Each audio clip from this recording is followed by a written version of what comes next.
I give for just about everything, whether it's selling, whether it's finding opportunities, finding a mentor, going through an interview process.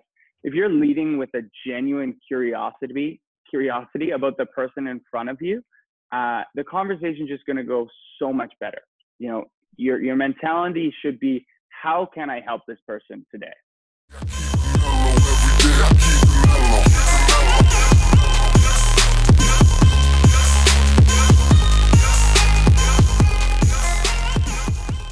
This is Morgan J. Ingram, host of the SDR Chronicles, bringing you motivational tactics and tips for your sales development journey, sales journey, and entrepreneurial journey, as sales development is the mantra and epicenter of your career and can really help you down the line. And I believe that every single person uses sales development throughout their life. So without any further ado, the topic of the day is how to leverage your network when you're going to events. And these events can be local events. They can be big events as Dreamforce. And if you guys have saw my Dreamforce recap, you know how crazy it is over there. So Scott and I really want to talk about what's going on here. And Scott is now the head of partnerships at SalesHacker. So congrats to you. We actually changed into new roles at the same time. So that was pretty unique. And we actually met before at Media Valet. You were the business development manager over there, was in business development before that at previous other companies. So me and Scott have known each other for a while. And so without any further ado, I'm going to let him introduce himself further and why he's excited about this topic today. Absolutely. First off, thank you so much for the nice introduction, Morgan. You're welcome. I've been a big fan of yours, since you really started putting content out. As you mentioned, our careers have kind of progressed at the same rate. You just happen to get way more likes than I do on counting, right? So I wanted to start by saying, I've been an SDR, as you said. I've managed SDR teams, and I know the hustle that you guys are putting out every day. And the sheer fact that you guys are listening, to this Chronicles tells me that you're on the right path. So keep it up. What I'm doing currently, so I currently head up partnerships at SalesHacker. For those of you who don't know what SalesHacker is, we're building the largest B2B community for sales professionals. So we put out thought leadership pieces in the form of our blog, webinars, virtual events. We do 3 global conferences a year, and it's all led by our awesome CEO, which Morgan, Max Altschuler. Check us out, saleshacker.com. But pumped to be here. Always enjoy chatting with you, Morgan. Pumped for this topic because, I was down at CM World last year. I was down at Dreamforce last year. Countless networking events, and it looked like about 70-80% of organizations were sending their SDRs and their BDRs to man these booths. Yep. Some of which I remember talking, they're like second month there. So it's like truly thrown into the lion's den. So, there's going to come a time when this might happen to you. So I think this is a super relevant topic to talk about today. Yeah, definitely. And Scott, before we kind of get super deep into this, I want a high level overview of if you're an SDR and you're getting thrown into an event, and let's say this is your first 3 months, what is your process to be successful? Totally. So I think my process, it's kind of evolved over the years. Trust me, when I was an SDR, I didn't have this process. So I'll share with you what it is now. So it's kind of threefold. So you're going to have to do some work up front. That's a given. But set your goals, right? And this sounds fluffy, but what I mean by that is, who do you want to meet and why do you want to meet them? And then more importantly, why would these people want to meet you? Don't just be a taker, make sure you show up, bring some value to their lives. Thinking this through is going to save some really awkward conversations for both parties. Maybe you do happen to meet the person that you're looking for, and then you're just like, oh, I don't even know why, So remember that these big events, or even at smaller events, the currency that is changing hands is time, right? Everyone has a limited amount of time at these events, so it turns into a commodity, right? They have their own agenda. They have things that they want to do. So by you going up and being like, hey, can I have 15 minutes of your time? It's really no different than you going up and be like, what's up, dude? Can I have $15? Right? Because that's kind of the mentality. It's really valuable. So make sure that when you're asking, you're giving something in return, and don't make the value that you're bringing be your product or your service, because it comes off not genuine. So, off the top of my head, some things I used to do as an SDR, you're talking to a high level, whether it's a CEO or a CMO, right. What value can you bring to them? You probably have a big network of SDRs or BDRs. They probably don't. They're probably not plugged into that world. So the value you can provide them is, say, hey, next time you guys are looking to hire BDRs or SDRs, let me know, and I'll try and shoot some good candidates your way. So that can be the give you give. Mm-hmm. Yeah. So that's kind of the first step to my process. Second being make a schedule and then overlap it with your social connections.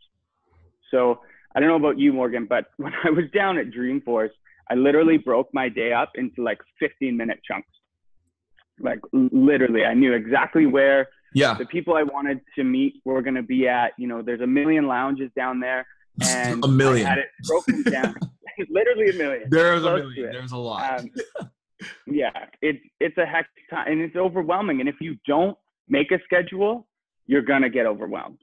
I got overwhelmed and I had a schedule. So, and what I mean by checking your social connections, see who else is going to be at these events.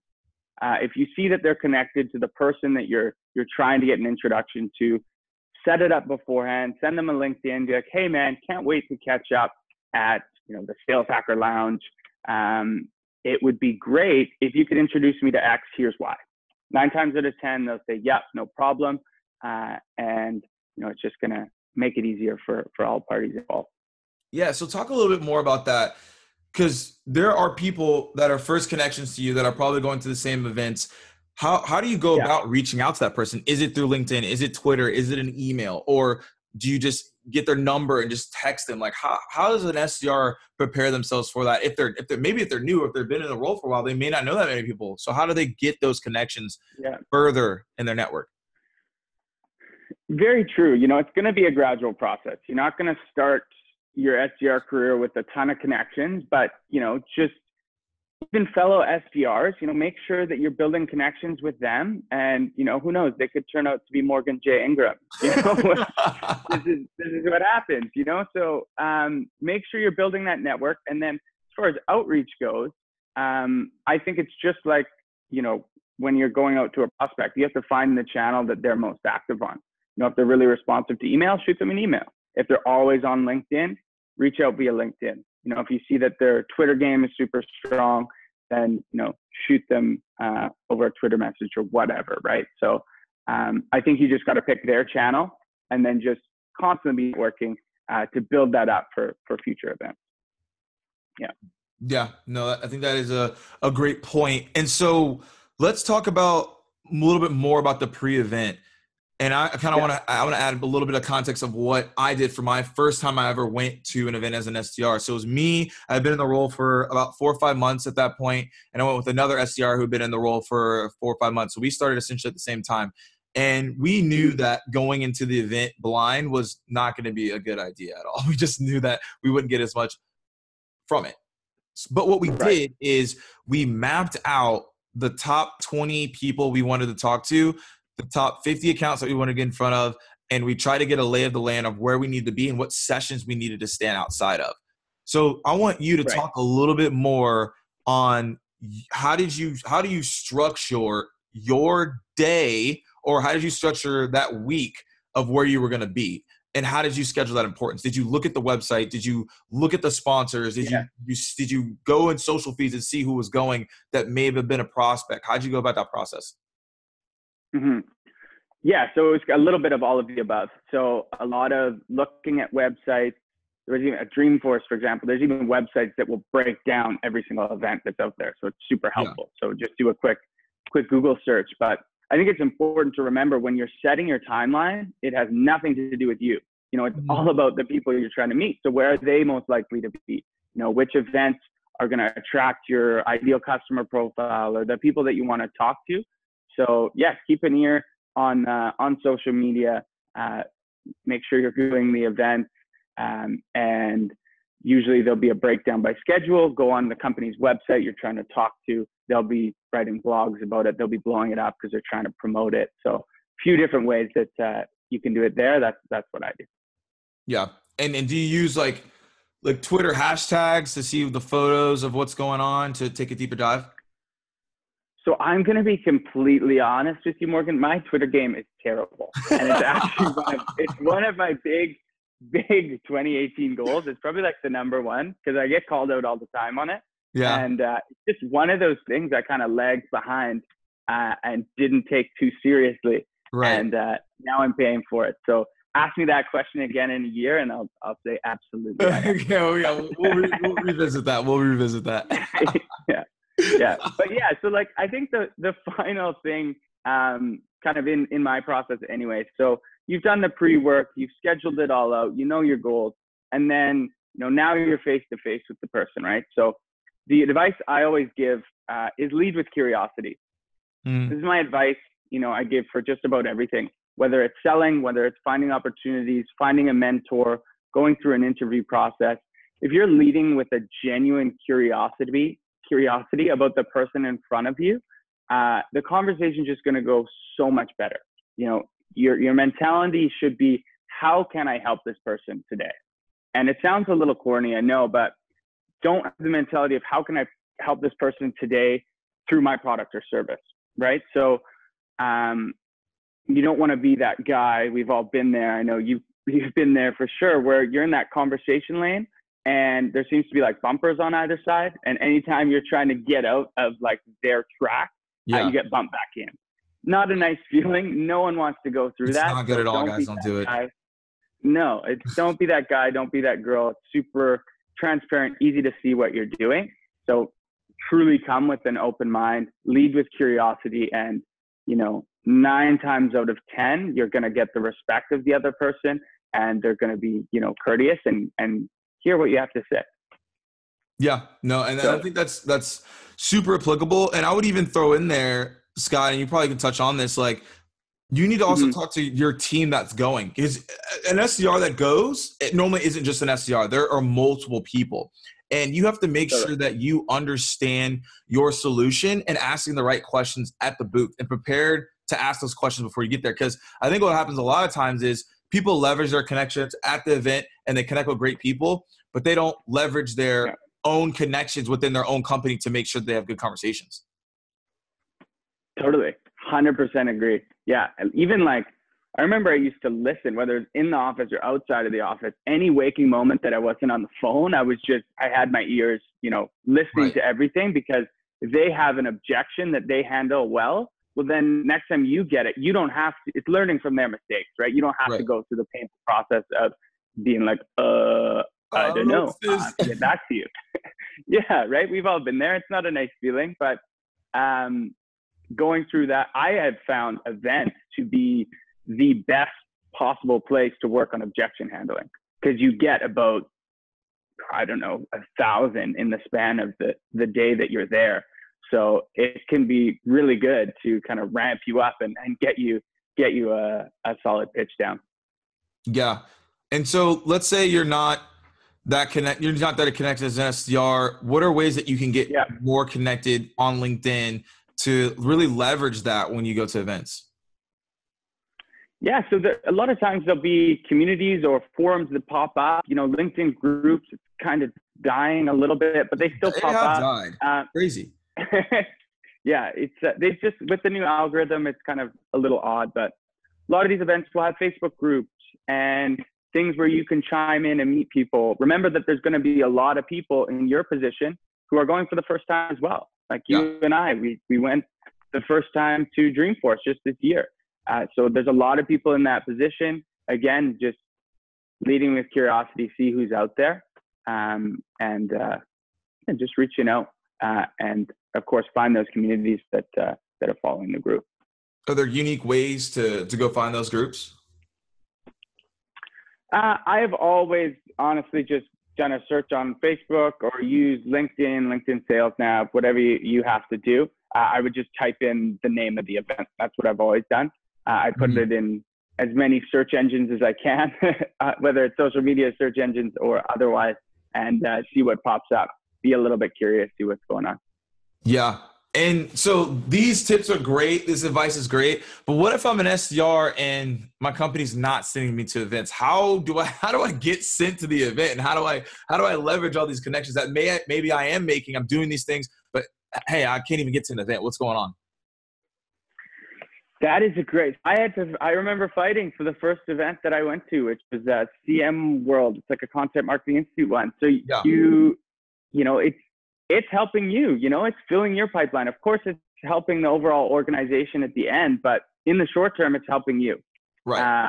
I always looked at it when I was at networking events or at conferences by like, okay, so it takes me about 20 dials to get someone on the phone. And I look at that room and I'm like, oh my God, this is like a month's worth of work sitting in this room that I can talk to. So remember that, and absolutely build a business case for your employer to send you to events. Make it seamless for them. You know, do all of the research up front. You know, say who's going to be there. Look at the target accounts that your company's currently going after. See if they're going to be sponsoring the event, if they're going to be at the event, if they have someone speaking at the event. That's going to be super compelling. So do that. That's one way. Break down the costs fully, what it's going to cost. Do your estimated return ROI on the event, you know, based on, okay, I'm going to talk to this many people. Out of this many people, this many are going to turn into opportunities based on our lead to op ratio. And then based on our op to win rate ratio, here's what I think we can come back with from this event. And, you know, if you make a compelling enough case, like they're gonna do it for sure. Yeah, no, that's a good framework for a lot of people who are looking to get involved. So you mentioned that your first event was CMN World. What were the three things that you saw that you noticed that you did really well? And what were the three things that were like, if you're an SDR, if you're in sales, don't ever do this? Yeah, that's a great question. And okay, so I've been going back and forth whether or not I was going to share this little trick that I've used for a while now on this, because I know that as soon as I say it into the world that is social media, I'm going to have to find a new trick, but I'm gonna say it anyway. And it's not mind blowing or anything, but it's worked really, really well for me.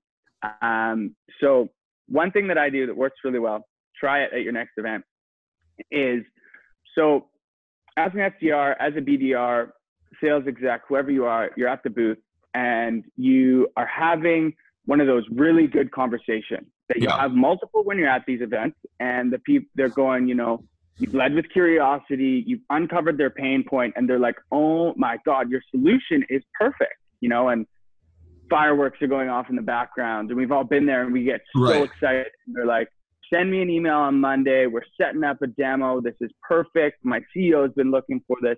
It's amazing. So you go home at the end of the event, you send the email, you rush into the office on Monday, and crickets, you know, and then you follow up 3 times, you send them emails and crickets, and you're left there like, what happened? What went wrong? Right.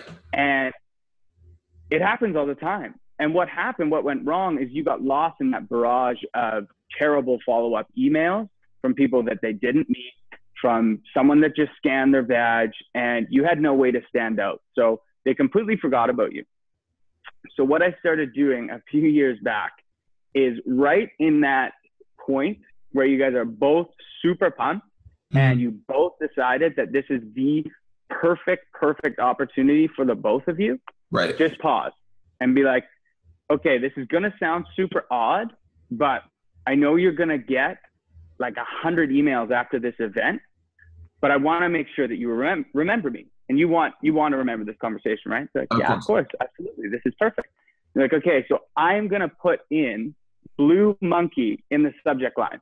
Doesn't have to be blue monkey. It can be anything odd and super obscure. Super random. Super random. And what will usually happen, they'll kind of laugh. You'll chuckle about it. They're like, that's an awesome idea. Cool. And then you leave, you go your separate ways. And when you put that blue monkey in the subject line, it's this crazy word association thing that literally brings them right back to that feeling that they had when they were elated, when they were pumped, when they're like, yes, I remember this guy. This guy's awesome. And truly, I get very close to 100% response rate when I do that. And I'm sad now because I'm probably going to have to get a new. Hey, no, it worked. Information is information. Some people may listen to it like, oh, that's awesome, and completely forget. I think that's actually a fantastic idea. Yeah, and it's kind of funny, right? You just kind of, it's a good follow-up conversation to have too, because you get to both laugh at the weird way that you connected, and it just makes sure that if there is an opportunity there, you at least get to have that second conversation and explore a little bit further, and it alleviates that heartbreak. Yeah, for sure. I think that's one of the most pattern disruptors I've ever heard in my life, and that will actually work. So I'm not gonna use Blue Monkey, but I'm definitely thinking stuff in my head right now, like, oh, what can I use that's actually kind of funny? Yeah. Right? You can even have your own like catchphrase one, like whatever you want to do. Yeah. But yeah, so that's one thing that I do that has been effective for me. Things that I don't like when I'm at conferences is, leave the canned pitches at home. There's no room for canned pitches in trade shows. You got to think from their perspective. There's going to be a lot of people that are pitching them, and it can be overwhelming, and it's not a great experience. So like, just be superhuman when you're talking to people. Be like, hey, what's up? Like, what insight did you get from the keynote? Start a real conversation. So definitely leave the canned pitches at home. Other things that not to do at trade shows. I'm not sure. Morgan, do you have some insight on this one? I'll flip it back around. Stuff, man. I see some crazy stuff at trade shows. I think this one actually probably makes me the most agitated. And honestly, I'm going to tell everyone to do this right now. And I guarantee you, 98% of people will not do this, and there'll be 2% of people who actually will do this, and they will own the trade show, and they will outwork everyone, and they will crush it. So, Serious Decisions was my very first conference. I went with my colleague Jim, and I sat at the booth for like 30 minutes to an hour. A couple of people came, and then I realized, like, forget the booth. I'm leaving. I left the booth, and I was like, I'm walking the trade floor. And I went to every single sponsor booth, and I asked them what they did, and I wanted them to pitch me. And I was an SDR, like they didn't know that, but they were like, yeah, blah, blah, blah. And I was like, great. And then I was like, okay, so like, they were like, what do you do? And I was like, okay, this is what I do. Sometimes the marketer would be there, and I'd be able to have a conversation with them. But this is what ended up happening. Because I decided to be proactive and talk to every single sponsor, I even went around and grabbed people who were just walking, and I knew they were a prospect. I was just grabbing people. When I would walk around the trade show, there were booths that would be like, hold on, wait a second. And they would call me over to talk to someone else because they knew what my solution was. So I would just be walking the trade floor, and I would just be getting just inbounds from people that I had conversations with like 10 minutes ago. Cause they were like, yeah. In-person inbound. So they were like, that kid's been at every single booth, and we know who he is. We know what his solution is. Like what you're looking for, that guy can help you. So that was a game changer. But what I'm saying is like, what not to do is what most people do. And this is why they're not successful, is because they sit at the booth and they're sitting there on their phone. They're playing on Twitter, they're playing on LinkedIn, and they're waiting for people to come to them. When it comes to a trade show, like, I mean, if you're not like Microsoft or Apple or Salesforce, nobody essentially really cares about your brand that much yet. So you have to be proactive. You have to talk to people. You have to create something exciting to entice people in, because if you're sitting on your cell phone waiting for someone to show up, why would I come over and talk to you? So that's one that really agitates me. And I think another thing that people aren't doing is not going in the session, standing outside of a session that your solution can provide. So a lot of people are going in the session, taking notes, but then you stand up and you try to talk to people, everyone's trying to leave.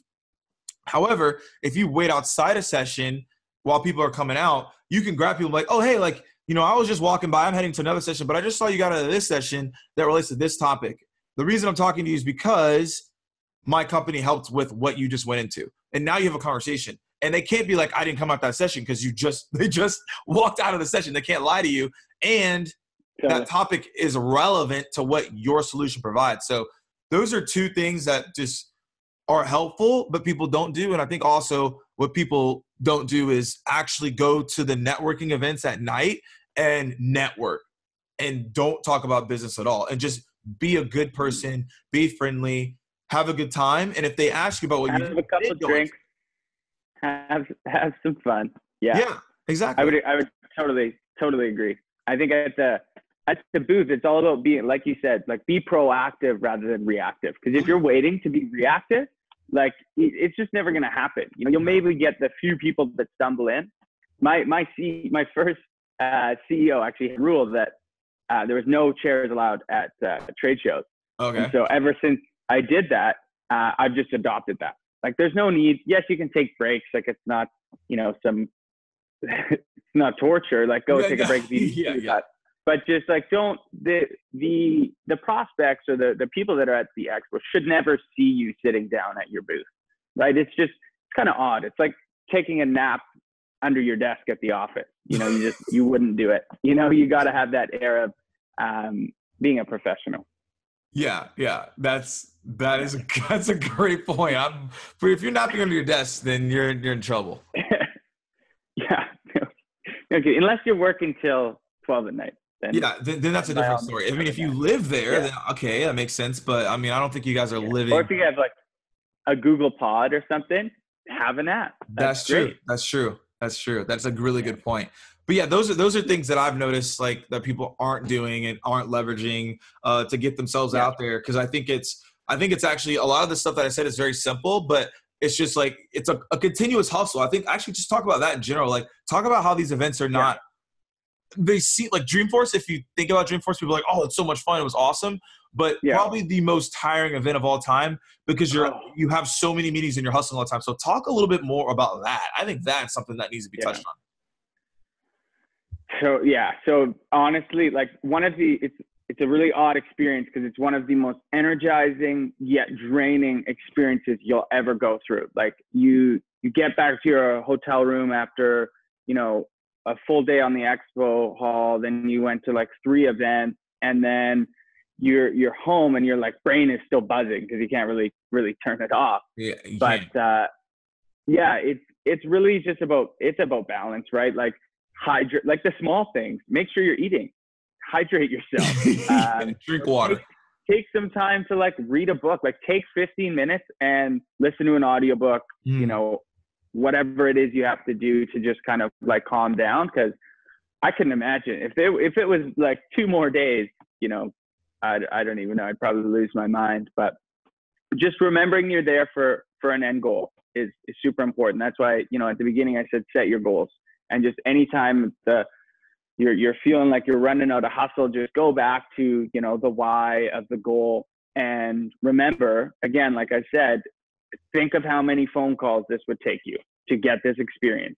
Thousands upon thousands, right? So just keep doing that. Be like, okay, I put in the work now, or I put the work in 10x at my office. So I've got this opportunity.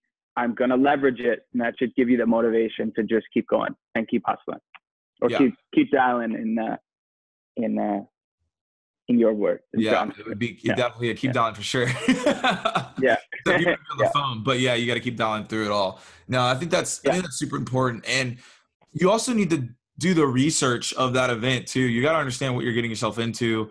And I think another key thing is even reaching out to the speakers and seeing, what their perspectives are, why they're speaking, and what they're really trying to get out of it. I found that as a person speaking at the event, and even as going as a lowly, or, the SDR that maybe not has as much influence in the company yet, I realized that if you just reach out and ask people, hey, like, what are your thoughts here? What's your feedback here? I was really leveraging that because I could have a really good conversation with the speaker. And then he ends up introducing me to someone that I've been trying to get in front of for forever. And then it ends up being a more warm conversation than cold conversation. So I don't know if you've done that, or you want to kind of talk about how you're maybe reached out to someone else at the event just to meet up. Then you ended up having a deeper conversation with someone you've been trying to get in front of. Yeah. Well, I think the best way really to do that is it's going to come back to, showing up prepared, right? Like you said, like, research the topic that they're talking about, actually be informed on it, and not just informed, but make your own opinions, right? We can all make opinions. So whether you're an SDR or you're, a sales leader, give it some critical thoughts, apply what you think, what you disagree with, what you agree with, and voice that to them. And then, you know, this is obviously, if they're speaking about this topic, they're passionate about it, right? So it's going to get some sort of response out of them. And 9 times out of 10, it will be good. Like, people like to be challenged. People like to hear other perspectives. So show up with a new perspective and a new lens on something. And that's going to help you have just a super effective conversation with these people that you think, you know, they're pseudo celebrities, and they're, you know, but they're still people, and they like to hear compliments on their, the things that they're doing, and like to be challenged on the topics that they are interested in. So yeah, those are a few ways that I've done it, and you can do that as well. Yeah. And how do you continuously keep in contact with the people? Like, this is after the event. Mm-hmm. And you mentioned this already, but like, let's say they're not prospects. How do you continuously keep that relationship thriving? Like, are you getting like 10-minute phone calls with them? Are you like, see you at the next conference? Like, how do you maintain that? Yeah. So if you can get a conversation cadence on the phone with them, then that's awesome. Lots of people are busy. Some people don't have, you know, the bandwidth to do that. In the world of social media, you know, public shows of acknowledgement of what they're doing go a long way. So if they write a cool article, you know, again, write your thoughts, give your feedback, give them some love on their social posts. That's a big one. And then make sure you're checking in just every, you know, few months. It doesn't have to be anything crazy. It's just, hey, what's up, man? Like, I noticed that you're doing this. How are things going for you? You know, we've done this for, I think it's been years now. Just like, it doesn't have to be a long conversation. It's just like, what's up? How are things going? Anything you're struggling with? Anything I can help you with? And you'll just naturally kind of form this relationship over time, and you'll be amazed at what these people can help you with, or what you can help them with. And a lot of the struggles that you're going through, or business challenges that you're having, a lot of people have already gone through. So don't try and reinvent the wheel, so to speak. Right. Just leverage those connections that you make and see what's out there. But yeah, for me, social media, I've always leaned on LinkedIn in particular pretty heavily to keep my business contacts, relationships up to date. Right. I think it's a really good forum to do that. And I think we're seeing, you know, slowly more and more LinkedIn is getting to be a lot more personable, and, you know, you're really having authentic relationships on there now. Yeah. LinkedIn has really been very intriguing for me, Scott, because I joined in 2011, 2012. So I've been on it for like 6-7 years now.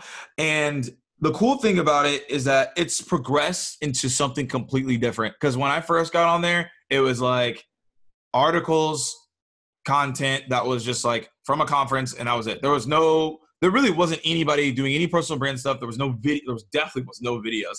It was just like business only, and looking for jobs, and hey, look, like cool promotion happened. And so it's been really awesome to see the progression of real relationships are being made. I think people are being a lot more personal on there than they were 6-7 years ago. So it's been really cool to see the development. And kind of talk a little bit more about how you progressively build those relationships through LinkedIn, leverage those for events. If you see an event in San Francisco, are you connecting people in San Francisco that may be second connections that you may have not talked to before, but you've seen their content? Kind of tell me about your mindset and your process through that.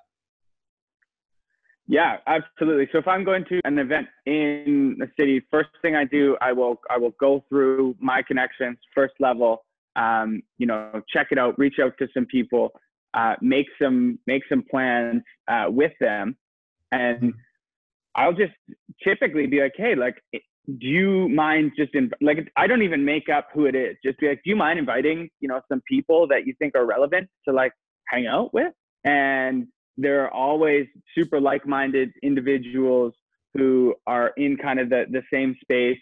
You know, if you know your first degree connections pretty well, then, you know that they're going to bring people that are relevant. And don't also get looped in or get tricked into thinking that it always has to be about business. You know, there's a lot of times, you'll go to an event and yes, set up meetings, but with no agenda. Just go to, again, nurture those relationships, maybe make a few more, and yeah, just have a good time, right? Never try and make your agenda work. It's all about timing. So that's why you keep these relationships flowing and everything, because you never know when that person, or flipped, when you can help someone else. Yeah, Scott, I think that's a great note to end on. Thank you so much for hopping on the podcast today. And the last question that I ask every single guest that comes on the podcast is, what is the number one piece of advice that you have for SDRs as they enter into their new role? Number one piece of advice for me is keep doing what you're doing. Keep learning. So that's the only reason you're going to get that promotion you want. The only reason you're going to get to the next step is if you keep on top of best practices and new technology that's coming out. That's what it's all about. Hustle, keep learning, and you'll do fine. Awesome. Well, Scott, thank you so much for your wisdom and your insights. As always, guys, keep dialing, and I'll see you guys soon.